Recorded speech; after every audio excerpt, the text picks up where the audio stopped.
So one of the things that I've mentioned about this bike before is that it's somewhat unusual in that the steering is actuated by cables that run from underneath the seat. So this bike has underseat steering, and as you can see, the handlebars are under the bike seat. This controls the front fork and the front wheel, which are way out in front. So how does this work? Well, it has these cables that run the length of the entire bicycle, and that permits one to use the handlebars up here and turn the wheel out front. Now, it's unusual in that most bikes, most long wheelbase recumbents will use some sort of a linking rod. So instead of having two cables which run back and forth and each of which pull on the front fork out here, there's a single rod that runs from underneath the seat out to the front fork. Now, there are some flaws to this system. The first one, the one that people talk about when you read about this recumbent on the internet, is that sometimes when these cables get old, they can snap. Now, that sounds like a problem I don't want to have. If they're snapping and I'm coming around a corner and I'm going fast, I'd lose control of the bike and I'd wipe out, and that wouldn't be fun.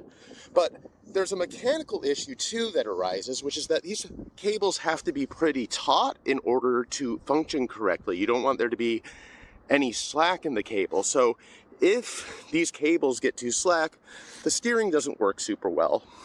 But the problem is if they're too tight, they pull on the front fork, and that has the habit of throwing the headset, the part that the fork attaches to the frame with, totally out of whack. I've had to readjust this thing multiple times, and you can tell that it's starting to notch a little bit because it's getting pulled underneath here back towards the seat, and that pushes the top of it forward. So one thing that I'm going to change on this is I'm going to attach a steering rod, in the hopes that maybe that will make this notching stop happening, and hopefully also makes riding the bike a little bit safer, since I won't be subject to breakages in these cables. So I'm going to give that a shot this afternoon, and we'll see how it turns out.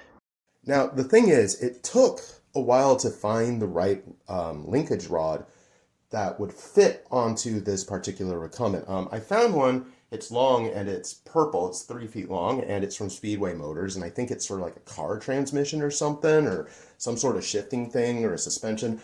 I don't really know, but finding one of these that's bike specific is something you're not going to do. This actually came from an automotive parts store. You need to have very particular ball ends on it that are called rod end joints or something like that, or Heim joints. They're special little guys that rotate around so that the things that these things attach to at the ends can remain parallel even if the bar rotates a little bit. They're hard to find. I got these from Midwest Control Systems, which seems to specialize in industrial and automotive parts. They sent them out. It took like a week and a half to get to Maine, but now I got them. So I'm going to go try to put these on the bike. I've got to make sure everything's the right length and adjust it a bit, but we'll see how it goes. All right, everyone, we're back at the top of the world here in Portland, and as you can see, I have completed the conversion from cables to tie rod. So this turned out to be one of the simplest and easiest upgrades I have done to this recumbent bicycle. It was just a matter of finding the right parts, but they went on really easily. It was really easy to get the steering aligned properly with the bars so that it steers straight. One of the big things that I didn't even really think about when I did this upgrade is that if the front fork and the handlebars are out of alignment, all you have to do is rotate the tie bar a little bit, because it works like a giant turnbuckle, and that adjusts how straight the front steering is. So that's actually a really nice byproduct of this upgrade. Before, you'd have to adjust the tension of both of the cables, and that could be a real pain. So yeah, now instead of having two cables pulling on the front end, there's just this one tie bar. And so when you grab the steering, it pushes and it pulls. Sorry, the camera is shaking because this is very hard to do while holding the bike. But as you can see, yeah, great, simple upgrade. Hopefully will make life a lot easier.